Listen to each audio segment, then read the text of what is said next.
بسم اللہ الرحمن الرحیم۔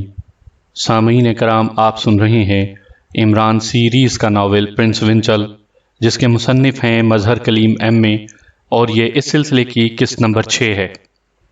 مجھے امید ہے آپ کو میری یہ کاوش پسند آ رہی ہوگی۔ آپ نے اگر ابھی تک میرا چینل کہانی گھر سبسکرائب نہیں کیا تو ابھی میرے چینل کہانی گھر کو سبسکرائب کر لیجئے اور بیل آئیکن پر بھی کلک کر دیجئے تاکہ آنے والی ہر نئی کہانی کی اطلاع بر وقت آپ تک پہنچ سکے۔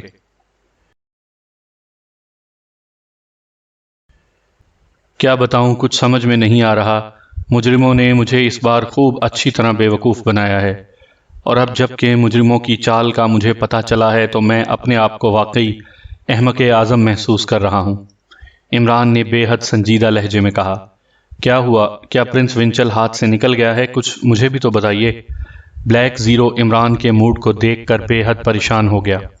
بات یہ ہے طاہر کہ ہم نے شروع سے جسے پرنس ونچل سمجھا تھا وہ دراصل پرنس ونچل نہیں تھا، بلکہ اس کا جڑواں بھائی ایلس ونچل ہے۔ چونکہ اس کے گروہ کے متعلق تفصیلی معلومات کسی کو بھی نہیں معلوم، اس لیے جس طرح سب دھوکہ کھاتے چلے آئے ہیں ہم بھی دھوکہ کھا گئے۔ اصل بات کا تو اب پتہ چلا ہے کہ جان ونچل اور ایلس ونچل دو جڑواں بھائی ہیں۔ جان ونچل گروہ کا سربراہ ہے، مگر فیس پر ایلس ونچل رہتا تھا۔ نتیجہ یہ ہوا کہ ایلس ونچل سیکرٹ سروس کو الجھا لیتا اور جان ونچل اپنا اصل مشن آرام اور سکون سے پورا کر لیتا۔ ہمارے ساتھ بھی یہی چال کھیلی گئی ہے۔ ایلس ونچل پرنس ونچل کی صورت میں ہمارے سامنے آیا اور عین ان کی چال کے مطابق ہم اس میں الجھ کر رہ گئے، اور نتیجہ یہ کہ جب میں نے ایلس ونچل پر ہاتھ ڈالا تو اب پتہ چلا کہ صرف ڈمی تھا وہ۔ اصل پرنس ونچل تو ہمارے سامنے ہی نہیں آیا، اور نہ ہی ہمیں معلوم ہے کہ وہ کہاں ہے اور اس کا اصل مشن کیا ہے۔ نہ جانے وہ اپنا مشن پورا کر چکا ہے یا کرنے والا ہے۔ بہرحال ہم اس وقت بھی اسی پوزیشن میں ہیں جس میں شروع میں تھے، اور پرنس ونچل نہ جانے کہاں تک آگے بڑھ چکا ہوگا، اس کا ہمیں قطعی علم نہیں ہے۔ عمران نے تفصیل بتائی۔ مگر عمران صاحب، ایلس ونچل یا اس کے گروہ کے آدمیوں کو تو معلوم ہوگا کہ پرنس ونچل کیا کر رہا ہے؟ بلیک زیرو نے سوال کیا۔ نہیں طاہر، اس کا بھی اس نے انتظام کیا ہوا ہے۔ اس کے اور ایلس کے گروپ علیحدہ علیحدہ ہیں، دونوں گروپ ایک دوسرے کو نہیں جانتے۔ پرنس ونچل ایلس ونچل کے گروپ کے لیے وائٹ فاکس ہے اور اپنے گروپ کے لیے ڈبلیو۔ اب ہم نے وائٹ فاکس کو ختم کر دیا ہے، مگر ہمارا اصل مجرم ڈبلیو ہنوز آزاد ہے۔ عمران نے اسے مزید تفصیلات بتائیں۔ واقعی تشویشناک مرحلہ ہے، بلیک زیرو نے بھی کہا۔ بلیک زیرو، تم ایسا کرو، فوراً دانش منزل کا بیرونی منظر تبدیل کر دو، کیونکہ جیسے ہی پرنس ونچل کو ایلس ونچل کی موت کا علم ہونا ہے اس نے فوراً دانش منزل پر انتقامی حملہ کر دینا ہے، اور اس طرح ہم اصل مشن سے ہٹ کر پھر فضولیات میں الجھ جائیں گے۔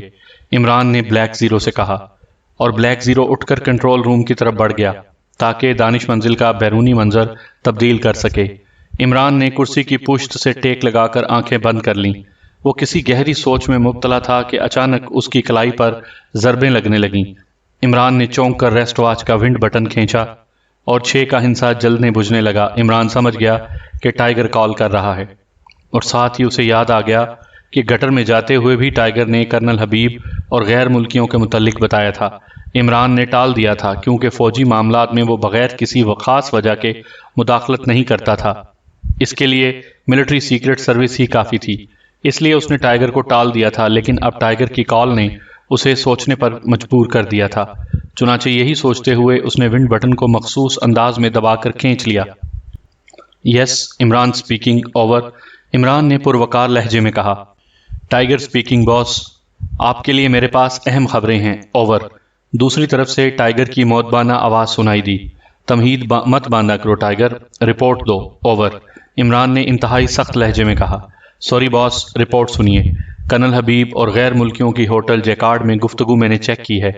دارالحکومت سے 20 میل دور فوجی ایئرپورٹ پر کل رات 12 بجے ایک جہاز خفیہ طور پر اترے گا، جس میں سے ایک بنڈل وزارت دفاع کے نمائندے کے حوالے کیا جائے گا، اور پھر سائنسدان اور وزارت دفاع کا نمائندہ کار میں اس بنڈل کو پہلے وزارت دفاع کے ہیڈ کوارٹر میں لے جائیں گے، اور پھر اسے ایٹامک انرجی کمیشن پہنچا دیا جائے گا۔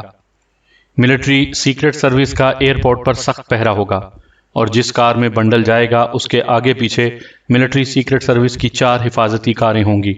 2 غیر ملکی اس بنڈل کو اڑانا چاہتے ہیں، اوور۔ ٹائیگر نے تفصیل بتاتے ہوئے کہا۔ ٹھیک ہے، ہمیں کیا ضرورت ہے کہ ہم اس میں دخل اندازی کریں؟ یہ ملٹری سیکرٹ سروس کا کیس ہے، وہ خود ہی اس سے نپٹ لیں گے۔ زیادہ سے زیادہ ہم یہ کر سکتے ہیں کہ اس سازش کے متعلق انہیں آگاہ کر دیں، اوور۔ عمران نے اسپاٹ لہجے میں کہا۔ جیسا آپ مناسب سمجھیں باس۔ بہرحال میں نے یہ کیس ٹریس کیا تھا اور آپ نے چونکہ اس کی تفصیلات طلب کی تھیں اس لیے میں نے تفصیلات آپ کو بتا دیں، اوور۔ ٹائیگر نے جواب دیا، مگر اس کے لہجے میں افسردگی کا ہلکا سا پر تو موجود تھا، جیسے اسے عمران کے جواب سے مایوسی ہوئی ہو۔ ظاہر ہے اس نے اپنی صلاحیتوں سے اس کیس کو ٹریس کیا تھا اور پھر محنت کر کے اس کی تفصیلات حاصل کیں، مگر عمران نے اسے مایوس کر دیا تھا۔ ان غیر ملکیوں کا حلیہ بتاؤ، اور مزید کوئی قابل ذکر بات ہو تو بتاؤ تاکہ ملٹری سیکرٹ سروس کو میں یقینی ٹپ دے سکوں، اوور۔ عمران نے ٹائیگر سے کہا، اور پھر ٹائیگر نے ان کا حلیہ بھی بتلایا اور پھر ان کے درمیان ہونے والی تمام گفتگو لفظ با لفظ سنانی شروع کر دی۔ اور جب ٹائیگر نے گفتگو کے درمیان ڈبلیو کا نام لیا تو عمران اس بری طرح اچھلا کہ جیسے کرسی میں کرنٹ آ گیا ہو۔ کیا کہہ رہے ہو ٹائیگر؟ کیا واقعی غیر ملکیوں نے ڈبلیو کا نام لیا تھا، اوور؟ عمران نے انتہائی مشتاق لہجے میں کہا۔ یس باس، انہوں نے ڈبلیو کا نام لے کر کرنل حبیب کو دھمکی دی تھی، اوور۔ ٹائیگر نے پرجوش لہجے میں کہا۔ شاید اسے عمران کے لہجے سے امید لگ گئی تھی کہ اب عمران اس سلسلے میں خود کام کرے گا۔ اگر یہ بات ہے ٹائیگر تو یقین رکھو تم نے انتہائی شاندار کارنامہ انجام دیا ہے۔ اب ملٹری سیکرٹ سروس کے بجائے میں خود اس کیس پر کام کروں گا۔ یہ کیس ہمارا ہے، اوور۔ عمران کا لہجہ بے حد پرجوش تھا۔ تھینک یو باس، اب میری محنت ٹھکانے لگی ہے۔ بہرحال میرے لیے کیا حکم ہے، اوور؟ ٹائیگر نے پرمسرت لہجے میں کہا۔ تم ایسا کرو، کرنل حبیب کو اغوا کر کے اس کا میک اپ کر لو تاکہ تم اس رات عین بر وقت تمام انتظامات اور دیگر تفصیلات بتا سکو۔ باقی میں سنبھال لوں گا، اوور اینڈ آل، عمران نے جواب دیا اور بٹن دبا کر رابطہ ختم کر دیا۔ بلیک زیرو اس دوران واپس آ چکا تھا۔ عمران کا چہرہ جوش سے سرخ ہو رہا تھا، اس کے اعصاب پر چھائی ہوئی افسردگی کی گرد جھڑ چکی تھی۔ کوئی کلیو مل گیا ہے عمران صاحب؟ بلیک زیرو نے امید بھرے لہجے میں پوچھا۔ ہاں طاہر، ٹائیگر نے یہ کارنامہ سر انجام دیا ہے۔ ہمیں پرنس ونچل کے اصل مشن کا پتہ چل گیا ہے۔ اب میں دیکھوں گا کہ پرنس ونچل کس طرح کامیاب ہوتا ہے، عمران نے جواب دیا اور پھر مختصر طور پر بلیک زیرو کو مشن کے متعلق بتلایا۔ اس کے بعد اس نے ٹیلی فون کا ریسیور اٹھایا اور نمبر ڈائل کرنے لگا۔ جلد ہی رابطہ قائم ہو گیا۔ X2 اسپیکنگ، کرنل ڈی سے بات کراؤ، عمران نے مخصوص لہجے میں کہا۔ یس سر، ایک سیکنڈ ہولڈ کیجئے۔ دوسری طرف سے ملٹری سیکرٹ سروس کے چیف کرنل ڈی کے پی اے نے جواب دیا، اور پھر چند لمحوں بعد دوسری طرف سے کرنل ڈی کی بھاری بھرکم آواز سنائی دی۔ Colonel D speaking, X2، Imran نے بھی باوقار لہجے میں جواب دیا۔ فرمائیے کیا حکم ہے، کرنل ڈی نے سنجیدہ لہجے میں جواب دیا۔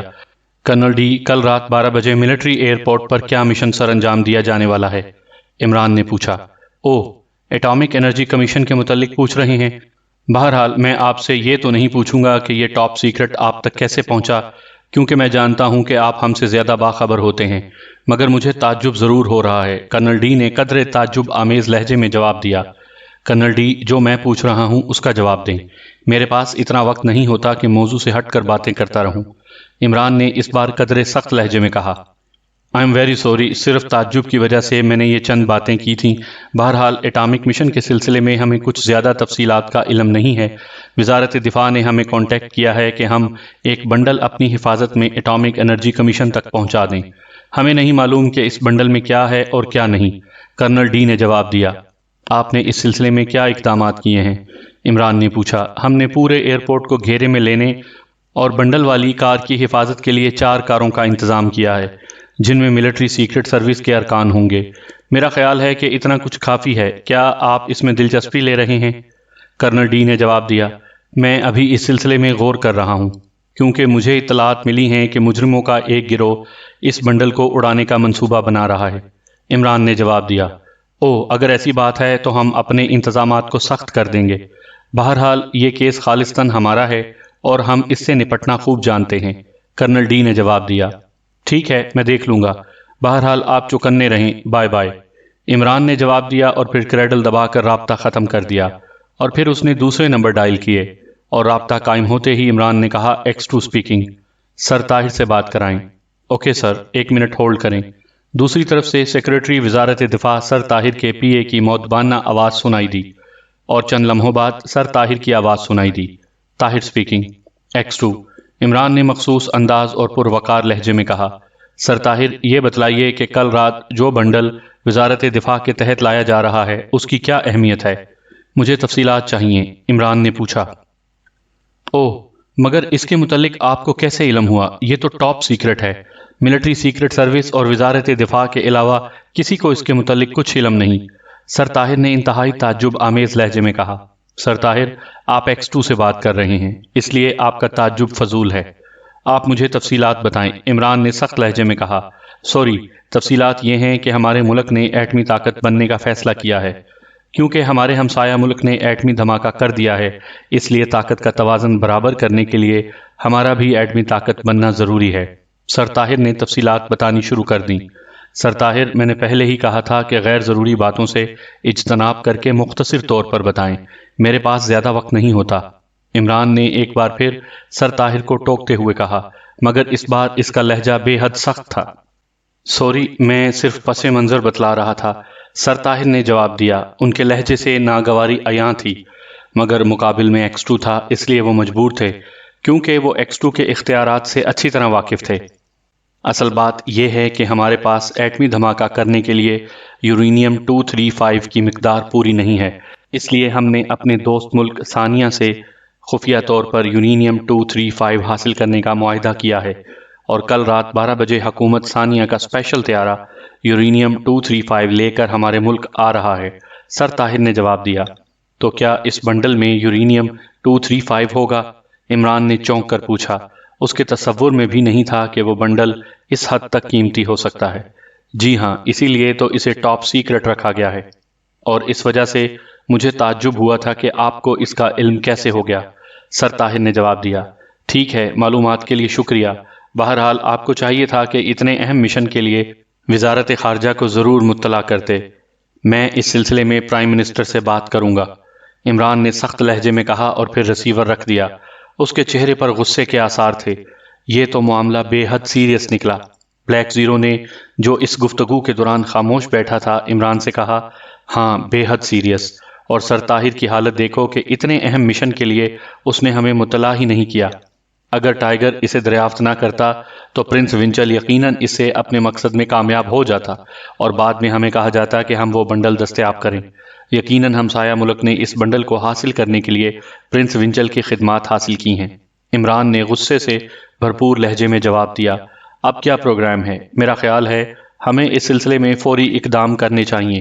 کیا ایسا نہیں ہو سکتا کہ ہم حکومت ثانیہ سے بات کر کے ملٹری ایئرپورٹ کے بجائے جہاز کو کسی اور مقام پر اتار لیں؟ بلیک زیرو نے تجویز پیش کی۔ نہیں، یہ فضول رہے گا۔ ایسی مجرم تنظیموں کے ہاتھ لمبے ہوتے ہیں۔ اگر انہیں اس ایئرپورٹ پر جہاز کو اتارنے کی اطلاع مل سکتی ہے تو پورا پروگرام میں تبدیلی کی اطلاع بھی یقیناً انہیں مل جائے گی۔ اور دوسری بات یہ، اگر فرض کر بھی لیا جائے کہ مجرموں کو اس تبدیلی کا پتہ نہیں چلے گا تو اس طرح کو ہم مال کی حفاظت تو کر لیں گے مگر مجرموں کو گرفتار نہیں کر سکیں گے۔ وہ بدستور انڈر گراؤنڈ رہیں گے، اور ہو سکتا ہے وہ اسے حاصل کرنے کے لیے ایٹامک انرجی کمیشن پر ریڈ کر دیں۔ اس طرح اس اہم ادارے کو نقصان بھی پہنچ سکتا ہے۔ ہمیں ہر قیمت پر مجرموں کو گرفتار کرنا ہے، اور اس کی یہی صورت ہے کہ اس ایئرپورٹ پر ان سے مقابلہ کیا جائے، عمران نے جواب دیا، اور بلیک زیرو کو بات سمجھ آ گئی۔ عمران کا ذہن واقعی ہر پہلو پر سوچنے کا عادی تھا۔ تم ممبروں کو الرٹ کر دو، میں سر سلطان سے تفصیلی بات چیت کرتا ہوں، اس کے بعد میں فائنل پروگرام مرتب کروں گا۔ ہمیں ہر قیمت پر پرنس ونچل کو ناکام کرنا ہے، عمران نے کہا اور پھر اٹھ کر کمرے سے باہر نکل گیا۔ سامعین اکرام، آپ یہ کہانی میرے چینل کہانی گھر پر سن رہے ہیں۔ آپ نے اگر ابھی تک میرا چینل کہانی گھر سبسکرائب نہیں کیا تو ابھی میرے چینل کو سبسکرائب کر کے بیل آئیکن پر کلک کر دیجئے تاکہ آنے والی ہر نئی کہانی کی اطلاع بر وقت آپ تک پہنچ سکے۔ سر سلطان، آپ اس بات کو ذہن میں رکھ لیجئے کہ کرنل ڈی کسی قیمت پر اس باکس کو نہیں بچا سکے گا، عمران نے غصے سے سرخ ہو کر کہا۔ بیٹے، اب تم نے خود دیکھ لیا کہ میں مجبور ہوں، ورنہ مجھے بھی اس بات کا اتنا ہی یقین ہے جتنا کہ تمہیں کہ باکس مجرم لے اڑیں گے، مگر کرنل ڈی اور سر طاہر نے پرائم منسٹر کو یقین دلایا کہ وہ اسے کنٹرول کر لیں گے، اور X2 اس معاملے میں مداخلت نہ کرے، اس لیے پرائم منسٹر نے مداخلت سے منع کر دیا ہے۔ سر سلطان نے ندامت آمیز لہجے میں کہا۔ عمران چند لمحے خاموش بیٹھا رہا۔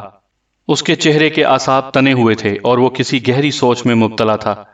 پھر آہستہ آہستہ اس کا چہرہ پرسکون ہوتا چلا گیا، شاید وہ کسی فیصلے پر پہنچ گیا تھا۔ ٹھیک ہے، میں کرنل ڈی کے کیس میں مداخلت نہیں کروں گا، وہ بھی اپنے بازو آزما لے، مگر میں نے محسوس کیا ہے کہ اگر مجرم کامیاب ہو گئے تو کرنل ڈی تو زیادہ سے زیادہ استعفیٰ دے کر علیحدہ ہو جائے گا، مگر اس کی ناکامی سے ملک کو جو نقصان پہنچے گا وہ ناقابل تلافی ہوگا، اور کم از کم میں اسے برداشت نہیں کر سکتا کہ کرنل ڈی اور سر طاہر کی ضد کی بنا پر مجرم اس ملک سے کامیاب لوٹیں۔ یہ سیکرٹ سروس کی توہین ہے۔ عمران نے پرجوش لہجے میں کہا۔ مجھے تمہاری حب الوطنی سے یہی امید تھی، اور تمہارے یہ فقرات سن کر میرا سر فخر سے اونچا ہو گیا ہے۔ تم واقعی وسیع ظرف کے مالک ہو، سر سلطان نے تحسین آمیز لہجے میں کہا۔ ان کی آنکھیں چمک رہی تھیں۔ ٹھیک ہے، آپ یہ ٹرانسمیٹر رکھ لیں اور پرائم منسٹر سے بھی بات کر لیں۔ جس وقت میں آپ کو کال کروں، آپ بمائے پرائم منسٹر اور سر طاہر وہاں پہنچ جائیں۔ بلیک زیرو آپ کو مجرموں کے ہیڈ کوارٹر لے جائے گا، تاکہ یہ سب اپنی آنکھوں سے دیکھ لیں کہ کرنل ڈی نے کیا تیر مارا ہے اور X2 کی کیا اہمیت ہے۔ عمران نے ایک چھوٹا سا باکس جیب سے نکال کر سر سلطان کے ہاتھ پر رکھتے ہوئے کہا۔ مگر کہاں؟ سر سلطان نے حیرت سے پوچھا۔ میں ٹرانسمیٹر پر جگہ بتا دوں گا۔ مجھے امید ہے کہ کرنل ڈی اس وقت تک ہتھیار ڈال چکا ہوگا، اور اس وقت سر طاہر اور پرائم منسٹر کو بھی احساس ہو چکا ہوگا کہ کرنل ڈی کی ضد نے کیا گل کھلایا ہے، اس لیے یہ سب آ جائیں گے۔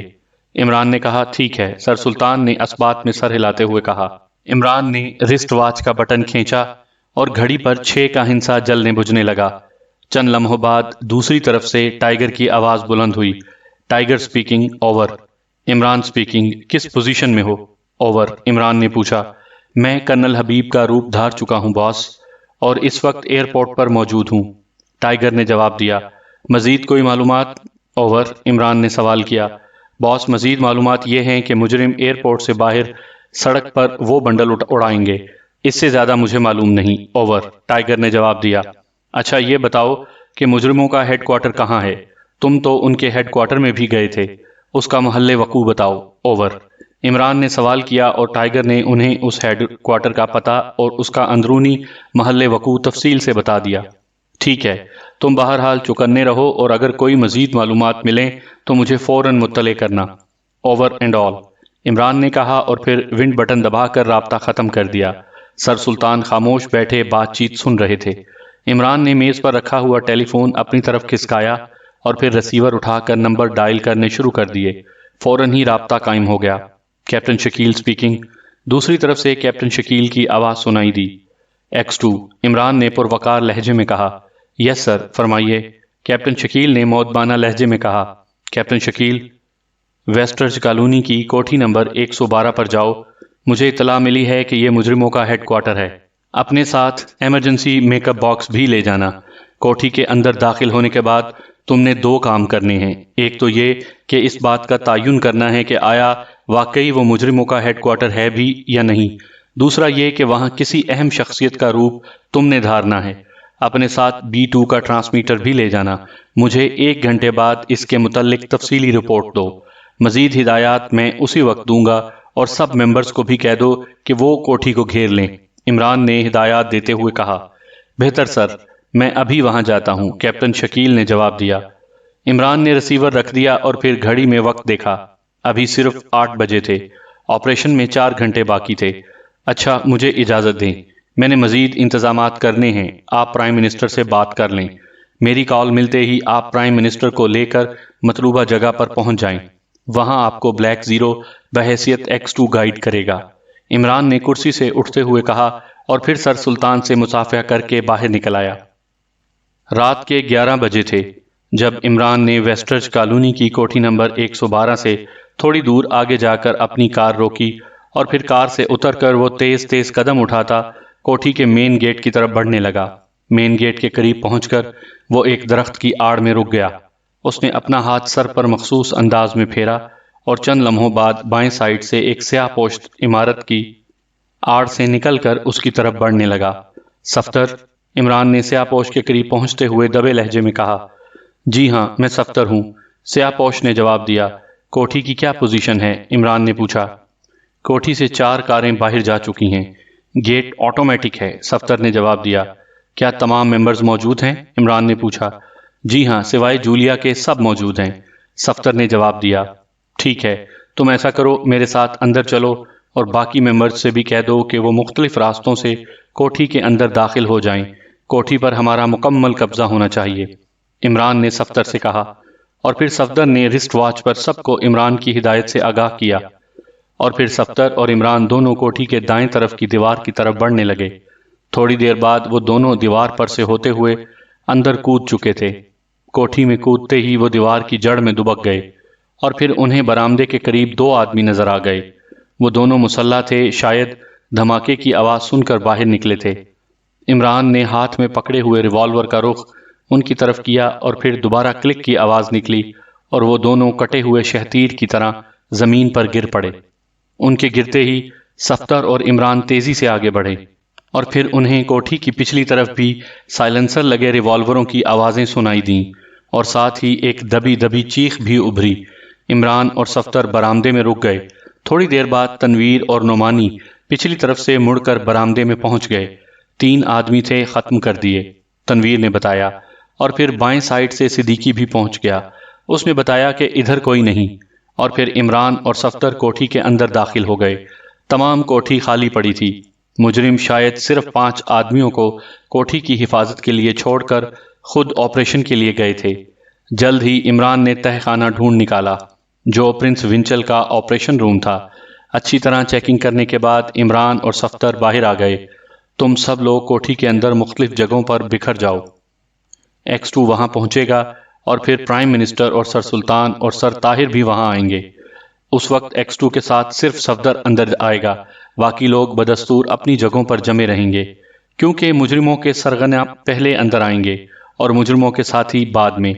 مجرموں کے سرغنوں کو تو میں کور کر لوں گا، باقی مجرموں کو تم لوگوں نے کور کرنا ہے۔ تم لوگوں نے سائلنسر لگے ریوالور استعمال کرنے ہیں، شور پیدا نہیں ہونا دینا، کسی قسم کا رسک لینے کی ضرورت نہیں، کیونکہ پرائم منسٹر نے آنا ہے، اس لیے ہمیں کوئی خطرہ مول نہیں لینا چاہیے۔ عمران نے ان سب کو ہدایات دیتے ہوئے کہا۔ ٹھیک ہے، ہم خیال رکھیں گے، صفدر اور دوسرے ساتھیوں نے جواب دیا، اور پھر وہ سب واپس مڑ گئے۔ عمران واپس اندر چلا گیا۔ تہہ خانے میں پہنچ کر عمران نے کمرے میں رکھی ہوئی الماری کے پیچھے اپنی جگہ بنا لی، اور پھر اس نے گھڑی دیکھی تو 12 بجنے میں چند منٹ باقی رہ گئے تھے۔ وہ سمجھ گیا کہ کھیل شروع ہونے والا ہے، اور اب اس کی تمام کامیابی کا دار و مدار صرف اس بات پر تھا کہ مجرم کامیاب ہو جائیں۔ ویسے اسے مکمل یقین تھا کہ پرنس ونچل وہ باکس ضرور حاصل کر لے گا۔ پرنس ونچل نے جو پروگرام بنایا تھا اس کا بھی اسے علم تھا۔ اس پروگرام کو دیکھتے ہوئے اسے مکمل یقین تھا کہ پرنس ونچل کامیاب ہو جائے گا۔ یہ پروگرام کرنل ڈی کے بس سے باہر تھا۔ ابھی وہ سوچ ہی رہا تھا کہ اچانک کلائی پر ضربیں لگنا شروع ہو گئیں۔ رسٹ واچ کا ونڈ بٹن کھینچا تو ڈائل پر 9 کا ہنسا جلنے بجھنے لگا۔ عمران نے ونڈ بٹن دوبارہ دبا دیا۔ یہ آپریشن شروع ہونے کا کاشن تھا۔ پرنس ونچل اپنا کام شروع کر چکا تھا۔ عمران نے جیب میں ہاتھ ڈالا اور پھر جیب سے ایک چپٹا سا باکس نکال کر اس کی راڈ کھینچی اور بٹن دبایا۔ دوسرے لمحے اس نے بات شروع کی۔ Hello, Ali Imran speaking, over. Imran نے کہا، یس طاہر سپیکنگ، اوور۔ دوسری طرف سے بلیک زیرو کی آواز سنائی دی۔